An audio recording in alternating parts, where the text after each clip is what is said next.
ভিডিওতে আমরা সপ্তম শ্রেণী তৃতীয় পর্যায়ক্রমিক মূল্যায়নের বাংলা 2 নম্বর স্কুলের প্রশ্ন উত্তরগুলো আলোচনা করব। 1-1 বলেছে কবি যে নদীর ওপর বোটে করে ভেসে চলেছেন তার নাম আত্রাই। 1-2 নেবুর পাতায় করম চা হে বৃষ্টি স্পেনে যা। 1-3 ননিবালা দেবীকে জিজ্ঞাসা করেছিলেন জিতেন ব্যানার্জি আর গোল্ডি।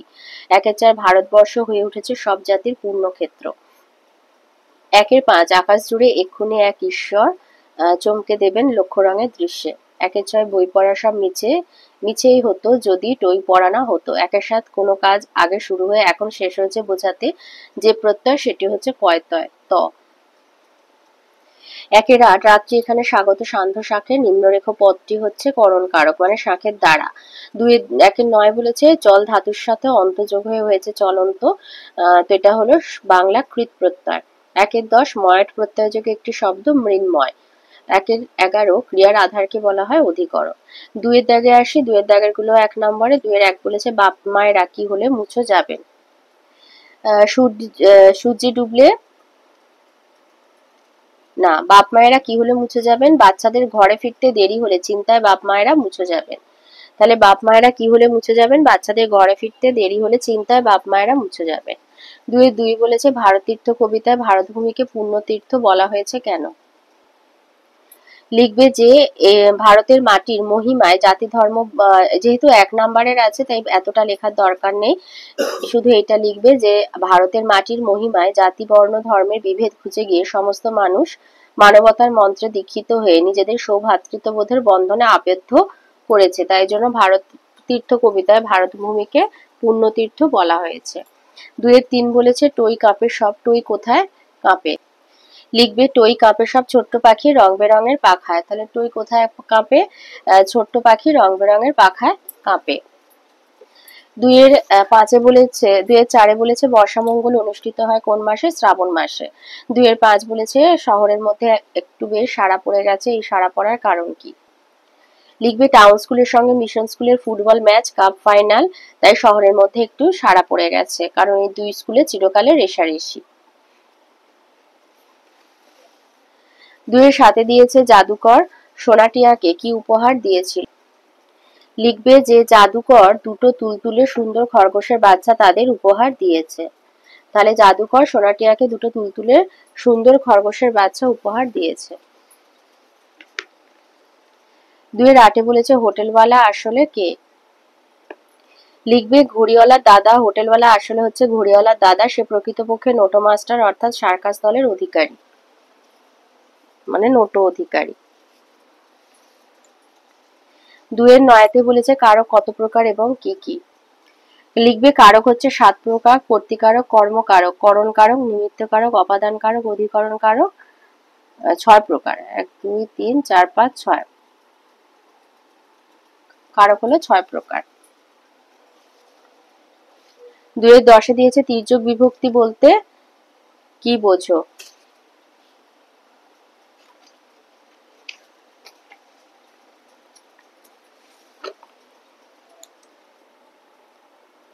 লিখবে যে কোনো পদকে ক্রিয়ার সঙ্গে তির্যকভাবে উন্নীত করে বলে এই বিভক্তিটি তির্যক বিভক্তি বলা হয়। তাহলে যে কোনো পদকে ক্রিয়ার সঙ্গে তির্যকভাবে উন্নীত করে বলে এই বিভক্তিটিকে তির্যক বিভক্তি বলা হয়। 2-11 বলেছে গঠনগত দিক থেকে বাংলা শব্দ কত প্রকার এবং কি কি? এটা আছে তোমাদের বইয়ের 27 পাতায়। লিখবে গঠনগত দিক থেকে বাংলা শব্দকে 2 ভাগে ভাগ করা যায়, মৌলিক এবং সাধিত।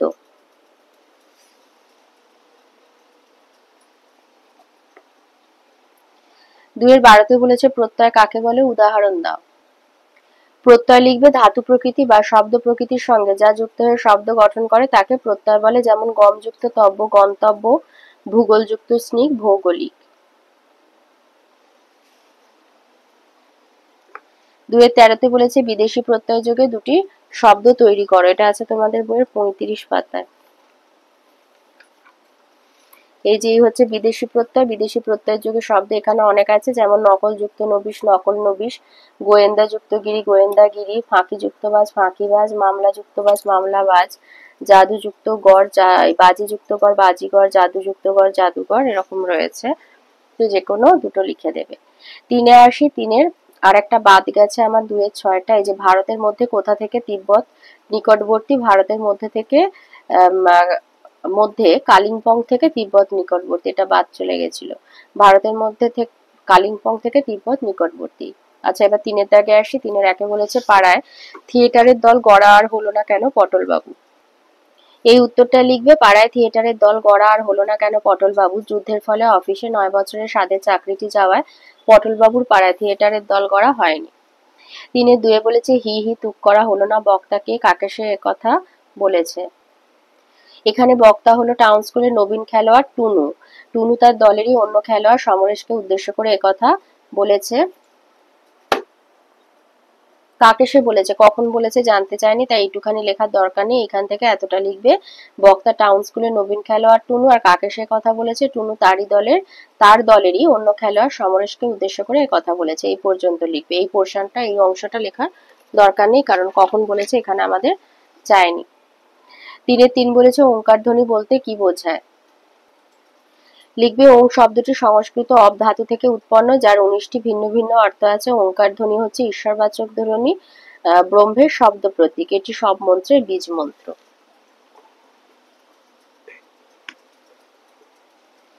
4-এর 1-এ বলেছে বইটই কবিতার কবিকে, প্রেমেন্দ্র মিত্র টই না থাকলে কি হতো। এই উত্তরটা লিখবে, টই না থাকলে কি হতো লিখবে যে কবি প্রেমেন্দ্র মিত্রের মতে আমরা সকলেই বই পড়ি, কিন্তু টইয়ের খোঁজ রাখি না। বইয়ের মধ্যেই লুকিয়ে থাকা টইকে না পড়তে পারলে ছাপার অক্ষরে বাইরের যে বিশ্ব প্রকৃতি এবং সে বিষয়ে যে অনুভূতি তাকে জানা যায় না, জীবনের সঙ্গে যোগ তৈরি হয় না, ফলে বই পড়াও মিথ্যে হয়ে যায়।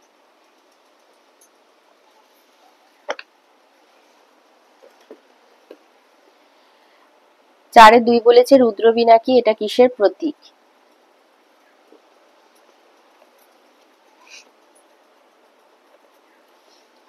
লিখবে যে রুদ্রবীণা হলো দেবাদিদেব মহাদেবের বীণা। রুদ্রবীণা হচ্ছে দেবাদিদেব মহাদেবের বীণা।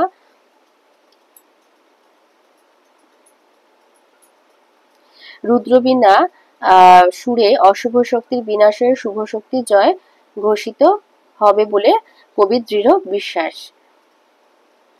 তাহলে রুদ্রবীণা হচ্ছে পরিবর্তনের প্রতীক। রুদ্রবীণার সুরে অশুভ শক্তির বিনাশের শুভ শক্তির জয় ঘোষিত হবে, মানব জীবনে পরিবর্তন সাধিত হবে, এটাই হচ্ছে কবির বিশ্বাস। তাই রুদ্রবীণা হচ্ছে পরিবর্তনের প্রতীক। 4-এর 3 বলেছে পাখিরা কোথা থেকে কোথায় উড়ে যায়। লিখবে পাখিরা ধানের ক্ষেত থেকে নিজের বাসার দিকে উড়ে যায়। 5-এর 1-এ বলেছে সোনাটিয়া বনের মধ্যে নাচার সময় কি হয়েছিল।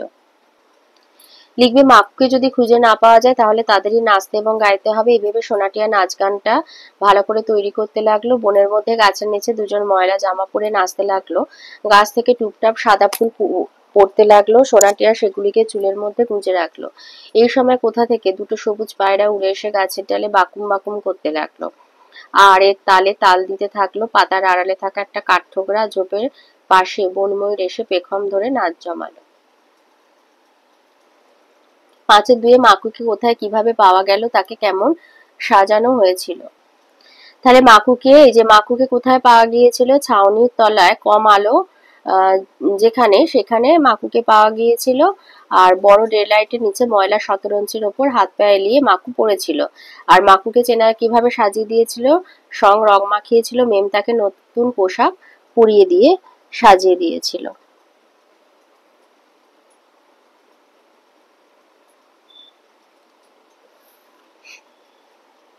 6-এর 1-এ বলেছে দিন ফুরালে কবিতাটির মর্মার্থ নিজের ভাষায় লেখো। লিখবে দিন ফুরোলে কবিতায় কবি শঙ্খ ঘোষ ছোটদের মনের কথাগুলোকে সহজ অকপটভাবে প্রকাশ করেছেন। ছোটদের কাছে এই পৃথিবীটাই একটা খেলাঘর, এমনকি পড়াশোনাও যেন পড়া খেলা। বড়দের মতো নিয়মবদ্ধ জীবন তাদের এতটুকু পছন্দ নয়। খেলার মাঠ, মুক্তির আনন্দে তাদের মন ভরে দেয়, তাই মাঠ ছেড়ে বাড়ি ফেরা তাদের একদম পছন্দ নয়। তবুও দিন ফুরোলে বাবা মায়ের শাসন তাড়নের ভয়ে তাদের ফিরতে হয় আবদ্ধ জীবনে। ফলে সূর্য ডোবার সময় তাদের মন খারাপের সময়। শিশু জগতের কল্পনাপ্রবণ মুক্তিকামী মনের কথা এই কবিতায় অসামান্যভাবে প্রকাশিত হয়েছে। মর্মার্থ এই পাঠ প্রসঙ্গটা এখান থেকে এতটা লিখে দেবে। 6-এর 2-এ দিয়েছে ভারতীর্থ কবিতায় মহামানবের সাগর তীরে বলতে কবি কি বুঝিয়েছেন। ভারত তীর্থ কবিতায় কবিগুরু রবীন্দ্রনাথ ঠাকুর ভারতবর্ষকে মহামানবের সাগর তীরে হিসাবে বর্ণনা করেছেন। নানান নদীর ধারা এসে যেমন সাগরে মিলিত হয়, তেমনি ভারতবর্ষের পুণ্যভূমিতে যুগ যুগান্ত ধরে নানা জাতি, বর্ণ, ধর্ম ও সম্প্রদায়ের মানুষ এসে একত্রে মিলিত হয়েছে। ভারত মাতা দুবাহু বাড়িয়ে তাদের আপন করে নিয়েছেন। তাদের পাদস্পর্শে ভারতভূমি আরো পবিত্র হয়ে উঠেছে। এভাবেই এদেশে বৈচিত্র্যের মধ্যে ঐক্য প্রতিষ্ঠিত হয়েছে। 6-3 বলেছে, বইটই কবিতায় টইকে কোথায় কোথায় খুঁজে পাওয়া যাবে? লিখবে, টই থাকে রোদ মাখানো গাছের ডালে পাতায়, দিগন্ত ছোঁয়া খোলা মাঠে, অন্ধকার মেঘের বিদ্যুতের ঝলকানিতে, দিঘির জলের বৃষ্টির ফোঁটায়, পাখির ডানায়, ছোটদের মিষ্টি হাসিতে। 7-1 দিয়েছে, ননিবালা তক্ষুনি দরখাস্ত লিখে দিলেন। ননিবালা দেবী কাকে কিসের জন্য দরখাস্ত লিখেছিলেন? শেষ পর্যন্ত সেই দরখাস্তের কি পরিণতি হয়েছিল? লিখবে, ননিবালা দেবী আইবি পুলিশের স্পেশাল সুপারিনটেন্ডেন্ট গোল্ডি সাহেবকে দরখাস্ত লিখে দিয়েছিলেন। দরখাস্তটিতে ননিবালা দেবী বাগবাজারে রামকৃষ্ণ পরমহংসদেবের স্ত্রী সারদামণি দেবীর কাছে তাকে রাখার আবেদন জানিয়েছিলেন। আর বিপ্লবী ননিবালা দেবী গোল্ডি সাহেবের হাতে দরখাস্তখানি দেওয়ার সঙ্গে সঙ্গে সাহেব সেটি ছিঁড়ে তারই সম্মুখে ছেঁড়া কাগজের টুকরিতে ফেলে দিয়েছিলেন। 7-2 বলেছে, গিরিন কিভাবে খেলার মাঠে টুনুকে উৎসাহ আর সাহস জুগিয়েছিল তা আলোচনা করো। খেলাতে নামার আগে গাধার কান বলতে না পারায় দলের অন্যান্য খেলোয়াড়রা যখন বেশ চিন্তান্বিত, তখন ক্যাপ্টেন গিরিনি প্রথম অনুভব করে যে এইসব নিয়ে আর না ভেবে মাঠে ভালো খেলার চেষ্টা করতেই হবে। খেলার প্রথমার্ধে টিনুর পায়ে চোট লাগে। টুনুর মনে হয় দিব্যেন্দুবাবু মিশন স্কুলের পক্ষ হয়ে তাদের ন্যায্য পেনাল্টি থেকে বঞ্চিত করলেন। তখন গিরিনি তাকে দিব্যেন্দুবাবুর ভাবনা ছেড়ে শুধুমাত্র গোল করার কথা ভাবতে উৎসাহিত করেছে। হাফ টাইমে টুনুকে গিরিন নিজের ফুলে যাওয়া হাঁটু দেখিয়ে খেলার সময় এসব কথা না ভাবতে উপদেশ দিয়েছে এবং তাকে উৎসাহ আর সাহস জোগাতে বলেছে। টুনু, আজ তুই ভরসা। তুই যদি চেষ্টা করিস তাহলে 3টে গোল দিতে পারিস। পায়ের ব্যথার কথা ভুলে গিয়ে টুনুর মাথায় শুধু জেতার চিন্তা জাগিয়েছে। শুধু মনে রাখ, আজ আমাদের জিততেই হবে। গিরিনের কথায় উৎসাহিত টুনু একাই 3 গোল দিয়ে দলকে জেতাতে প্রধান ভূমিকা গ্রহণ করেছে। গাধার কান নাম হলেও জিততে পেরে দলের বাকি সবাই যখন অবাক, তখন গিরিন এই সাফল্যের সত্যিকারের নায়ককে চিহ্নিত করে বলেছে, আজ টুনুই আমাদের হিরো এবং নিজে আড়ালে থেকে যথার্থ অধিনায়কের ভূমিকা পালন করেছে। 7-3 দিয়েছে, চিন্তাশীল নাটক অবলম্বনে নরহরি এবং তার মায়ের চরিত্র বর্ণনা করো। রবীন্দ্রনাথ ঠাকুরের চিন্তাশীল নাটকে প্রধান চরিত্র চিন্তাশীল নরহরি। প্রথম থেকে শেষ পর্যন্ত তাকে বিভিন্ন ভাবনায় ভাবিত হতে দেখা যায় এবং এর জন্য সে অযথা সময় নষ্ট করে। শব্দের উৎপত্তি বা তার অর্থের বিবর্তন কিভাবে হয়ে চলেছে সেই সম্পর্কে নরহরি চিন্তা ভাবনা করে। যেমন তার মা তাকে বাছা বললে সে মাকে উক্ত শব্দটি যে বৎস শব্দের পরিবর্তিত রূপটা জানায়। আবার লক্ষ্মী শব্দের আদি অর্থ দেবী বিশেষ থেকে পরিবর্তিত হয়েছে সুশীলা নারীতে। বিশেষ ক্ষেত্রে পুরুষকেও লক্ষ্মী বলা যায়, সে বিষয়ে সে আলোকপাত করে। শিশু ভাগ্নেকে সে জিজ্ঞাসা করে তার নামের সমাস কি হবে। আবার দণ্ডবধ করো কথাটি ব্যাকরণগতভাবে ভুল, সেটি হবে দণ্ডবধ হও। সে কথা সে তার মাকে জানায়। এর থেকে বোঝা যায় যে ব্যাকরণে নরহরি দক্ষতা অসীম। শিশুকে কিভাবে আদর করা উচিত সে বিষয়ে সে চিন্তা করে এবং বলে, ছেলেবেলাকার আদরের উপর সমস্ত ভবিষ্যৎ নির্ভর করে। মাছি ভন ভন করে না, তাদের ডানায় থেকে এমন শব্দ হয়। সূর্য অস্ত যায় না, পৃথিবীটা উল্টে যায়। এইসব কথার মধ্যে বৈজ্ঞানিক সত্য থাকলেও কোন অবস্থা এবং কাকে এই শিক্ষা দেওয়া যায় তা তার মাথায় থাকেনি। এসব আচরণ থেকে বলা যায় নরহরি বাস্তব জ্ঞানহীন, অলস, নিজের জ্ঞানকে জাহির করতে চায় একজন চিন্তাশীল ব্যক্তি। আর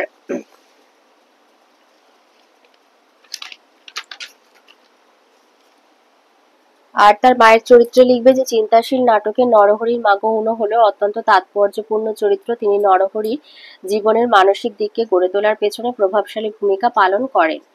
তার চরিত্র বর্ণনা করতে মূলত কয়েকটি দিকই সামনে আসে। এক হচ্ছে স্নেহশীলার মমতাময়ী মা। নরহরির মা মাতৃত্বের স্নেহে ভরপুর। তিনি ছেলেকে ভালোবাসেন, তার সুরক্ষা চান আর জীবনযাত্রা নৈতিক পথে চালিত করতে আগ্রহী। সংস্কার প্রবণ নারী, তিনি পরিবারের সমাজের প্রচলিত সংস্কার ও রীতিনীতি মেনে চলেন। ছেলের চরিত্র ভবিষ্যৎ নিয়ে সমাজমুখী মানসিকতা পোষণ করে।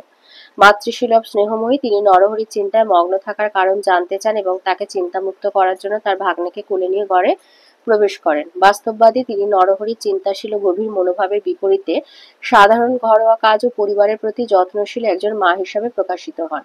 পারিবারিক মধ্যস্থতাকারী, নরহরির চিন্তার জগতে প্রবেশ করে তিনি একটি সামঞ্জস্যপূর্ণ পারিবারিক পরিবেশ তৈরির চেষ্টা করেন, যা তার শান্ত আর স্নেহময়ী প্রকৃতির পরিচয় দেয়।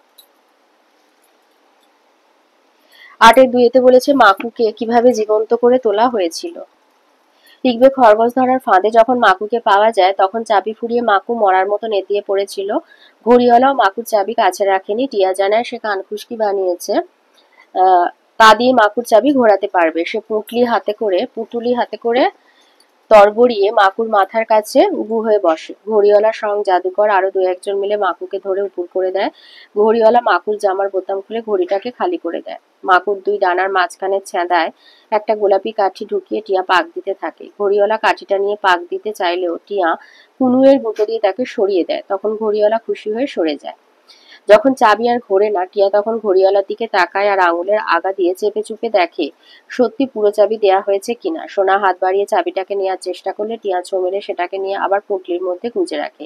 এরপর মাকুকে চিৎ করা হয়। ঘড়িওয়ালা কিছু বলার আগেই টিয়া পুট করে মাকুর নাকের টিপকলটা টিপে দেয় আর মাকুর মাথার মধ্যে খড় খড় শব্দ হতে থাকে। মাকুর চোখের পাতা কেঁপে ওঠে, হাত পা নড়ে, মাকু উঠে বসে।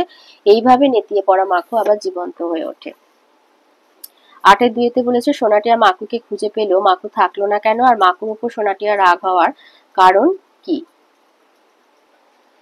বুড়ের ভেতরে মাকুকে খুঁজতে খুঁজতে সোনাটিয়া হঠাৎ মাকুকে পেয়ে যায়। তখন সোনাটিয়া মাকুকে জানায় যে জোলাপ খেয়ে সার্কাসের জানোয়ারেরা নেতিয়ে পড়েছে, তাই সবাই ঠিক করেছে মাকুকে সেদিন খেলা দেখাতে হবে। সে কথা শুনে মাকু যেন আকাশ থেকে পড়ে। সোনাটিয়া মাকুকে অনেক বোঝায় যে মাকু অঙ্ক কষবে, নাচবে, গাইবে, কিন্তু মাকু কিছুতেই তাদের কথায় রাজি হয় না। সে কিছুই করবে না বলে গো ধরে থাকে। শেষে সোনা যখন বলে যে জাদুকর পরিদের রানীর সঙ্গে ধুমধাম করে মাকুর বিয়ে দেবে, তখন বিরক্ত হয়ে মাকু তাদের ছেড়ে আবার পালিয়ে যায়। সোনাটিয়া মাকুকে অনেক করে বোঝাতে চেষ্টা করেছিল। মাকুর মাথায় কাঁদার কল বসিয়ে দেবার কথাও বলেছিল তারা। এমনকি পরিদের রানীর সঙ্গে মাকুর বিয়ে দেওয়ার হবে সে কথাও তারা জানায়। তবুও মাকু তাদের কোনো কথাই শোনে না। সবাইকে বিপদের মধ্যে ফেলেই সে আবার পালিয়ে যায়। সোনাটিয়া মাকুকে খুব ভালোবাসতো, তাই তারা ভেবেছিল যে মাকু অবশ্যই তাদের কথা শুনবে, অথচ মাকু তা করে না। তাই মাকুর ওপর সোনাটিয়ার খুব রাগ হয়। 9 আছে গরমের ছুটি কাটানোর বিবরণ জানি তোমাকে তোমার বন্ধুকে একটি পত্র লেখো। তো ধরো গরমের ছুটিতে তুমি কোথাও বেড়াতে গেছো, তো সেই বিষয়টা মানে সেই এতে লিখবে যে এখানে ধরো যেমন দিয়েছে যে পুজোর সময় অনেকদিন তোর খবর পাইনি, প্রিয় বলে বন্ধুর নাম দিলে, আশা করি তুই ভালো আছিস। সেখানে পুজোর সময় আছে, এটা লিখবে গরমের ছুটিতে আমরা সপরিবারে আগ্রা বেড়াতে গিয়েছিলাম। আজ সেই অভিজ্ঞতাই তোর সঙ্গে ভাগ করে নেব। তুই তো জানিস আগ্রা ভারতের পুরনো অন্যতম বৃহত্তম শহর। সেখানে যাওয়ার সুযোগ পেয়ে আমি খুব খুশি ছিলাম। 25 আগস্ট আগ্রায় পৌঁছে প্রথমে আমরা যাই তাজমহল।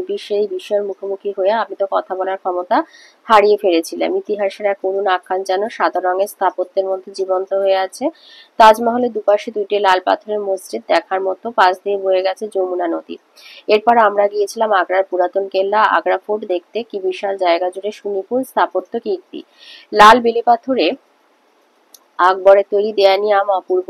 শ্বেত পাথরের উপর অজস্র রত্নখচিত দেয়ানি খাস। সেখান থেকেই নদীর ওপারে তাজমহল দেখতেন সম্রাট শাহজাহান। আজও তার ময়ূর সিংহাসনের বেদি রয়েছে। ইতিহাস যেন আজও এখানে কথা বলে। তারপর মন খারাপ নিয়ে ফিরে আসতে হলো। তো লিখবে যে গ্রীষ্মের ছুটিতে ইতিহাস প্রসিদ্ধ এই স্থানে সময় কাটানোর অভিজ্ঞতা এক কথায় অনবদ্য। আজ এখানেই শেষ করছি, দেখা হলে আরো বিস্তারিত গল্প হবে।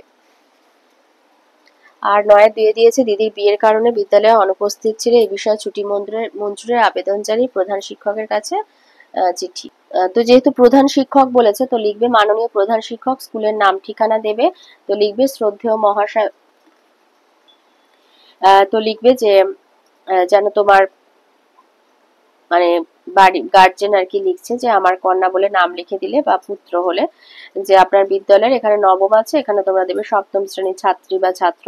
তো লিখবে যে দিদির বিয়ের জন্য, বা তুমি এখানে লিখতে পারো যে আমি আপনার বিদ্যালয়ের সপ্তম শ্রেণীর বিভাগ ক রোল এত ছাত্র বা ছাত্রী আমাদের বাড়িতে দিদির বিয়ের জন্য আগামীকাল 21শে জুলাই থেকে 7 দিন দিয়ে দিলে, যে 28শে জুলাই পর্যন্ত, বা 4 দিন দিলে যে 25শে জুলাই পর্যন্ত বিদ্যালয়ে উপস্থিত হতে পারবো না, থাকতে পারবো না। এই জন্য আপনাকে অনুরোধ করি যে আপনি অনুগ্রহ করে তাকে মানে আমাকে লিখবে যে আমাকে এই কয়দিনের ছুটি দেবেন। এই নিবেদনে ইতি আপনার বিশ্বস্ত বলে তোমার নাম, ক্লাস, রোল, সেকশন দিয়ে দেবেন।